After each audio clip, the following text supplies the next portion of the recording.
Bonjour, assalamu alaikum, bienvenue pour cette nouvelle émission de Halal ou Haram. Alors nous allons aujourd'hui aborder le sujet de la nicotine push, un nouveau produit qui fait un tabac chez les jeunes, si on peut utiliser le jeu de mots. Alors monsieur Omar, assalamu alaikum. Wa alaikum Comment salam, allez-vous? rahmatullah. Ça va, alhamdulillah. Alors est-ce que vous connaissez la nicotine push? Est-ce que vous avez déjà essayé la nicotine push, monsieur Omar? Est-ce que vous pouvez nous en dire un peu plus? Je connais ça depuis très récemment. Je n'ai D'accord. jamais essayé par la grâce de Dieu.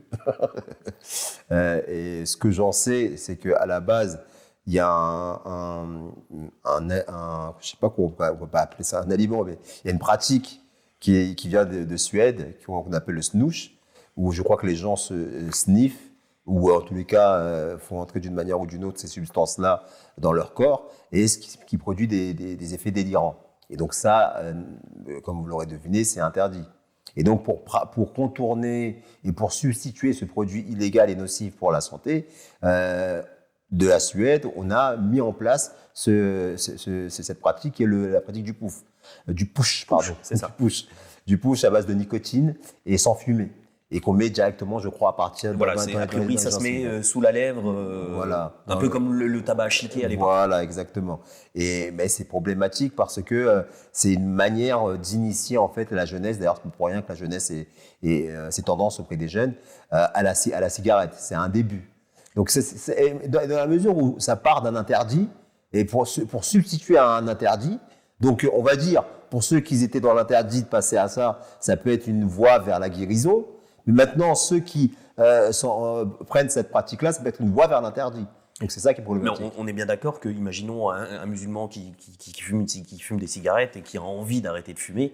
Est-ce que voilà, il peut passer par cette étape-là? Est-ce que ça peut l'aider peut-être à justement arrêter de fumer? On dit est-ce que fumer déjà, est-ce que c'est halal ou haram? Ça, je vais répondre d'emblée avec par les paroles du Messie premier, alayhi salam, le réformateur de notre époque, qui dit une chose vraiment qui est vraiment essentielle. Il dit: nous ne classons pas, et c'est à son époque, à la fin du 19e siècle, nous ne classons pas le tabac parmi les choses qui enivrent. Cependant, c'est un acte futile, et Allah a dit à propos des croyants: ils abandonnent ce qui est vain. Il ajoute: si le tabac avait existé à l'époque de Rasulullah, le saint prophète Mohammed sallallahu alayhi wa sallam, il l'aurait haï et ne l'aurait pas voulu pour ses compagnons. Voilà la position de la Jamaat Ahmadiyya sur la cigarette en règle générale, sur le tabac en règle générale. Maintenant, il parle que ça n'enivre pas. Comme je vous l'ai dit, à la base, le snoosh enivre. Donc là, on est clairement autre chose. Maintenant, le push a été fait pour se substituer justement à cette ivresse. Mais ça reste quelque chose de récréatif.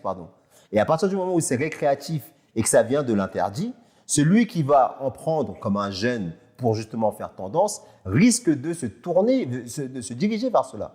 Et l'islam est cette religion qui préfère prévenir que guérir. Donc ça sera fortement découragé, comme le Messie l'a dit à son époque. Et chose qu'il faut retenir, c'est qu'à son époque, on ne connaissait pas encore les effets du tabac. On ne connaissait pas encore justement les effets nocifs du tabac, notamment au niveau sanitaire. Alors regardez la sagesse avec laquelle quels sont les mots qu'il a employés. On prend bien en considération le fait qu'il y en a qui sont déjà pris par cette pratique.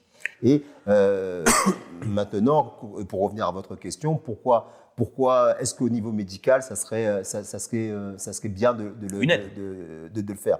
Pourquoi pas? À partir du moment où il y a un suivi médical rigoureux et que ce soit utilisé comme notamment les patchs. Alors très bien, alors justement, de toute façon, on a bien compris vos réponses. Alors justement, parce que voilà, on voit qu'en fait, même si c'est un moyen intermédiaire peut-être d'arrêter, c'est aussi un moyen intermédiaire d'aller vers quelque chose de mal. Donc il va dans les deux sens. Les musulmans, comment ils doivent justement avec leurs enfants, parce que voilà, on voit que là c'est les adolescents qui sont touchés par ce phénomène-là. Parce que c'est compliqué d'aller voir un enfant, de lui dire au final, est-ce que c'est pas quelque chose d'interdit, c'est pas quelque chose d'autorisé? Vous savez, ça, c'est compliqué. Comment on peut lui expliquer que justement il y a ce phénomène, ce principe, j'ai envie de vous dire, de précaution, de lui dire attention, touche pas parce que tu risques de passer à l'un ou tu risques de passer à l'autre? Déjà, l'oisiveté est la mère des vices. Nous, en tant que parents, on a le devoir d'inciter nos enfants à être dans l'interaction, être dans la socialisation, je crois, c'est comme ça qu'on dit. d'être quelqu'un de social. Comment? Par exemple, en l'inscrivant dans des clubs de sport, qu'il voit la nature, qu'il voit les autres dans la vraie vie.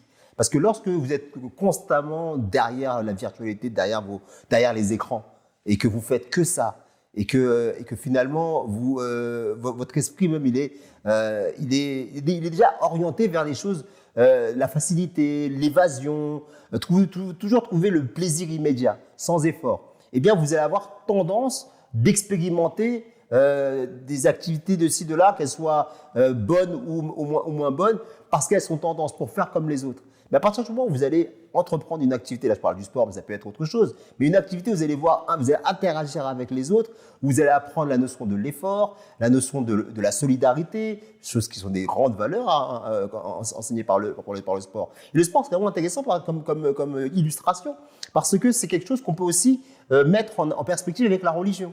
Genre, écoute, tu vois, là tu t'es inscrit, par exemple, je sais pas, je dis n'importe quoi au basket, au début tu es mauvais, à force d'efforts, tu as fini par devenir bon. Et parce que tu es devenu bon, tu finis par apprécier ce sport-là. Et tu y vas naturellement sans qu'on ait besoin de t'inciter à le faire.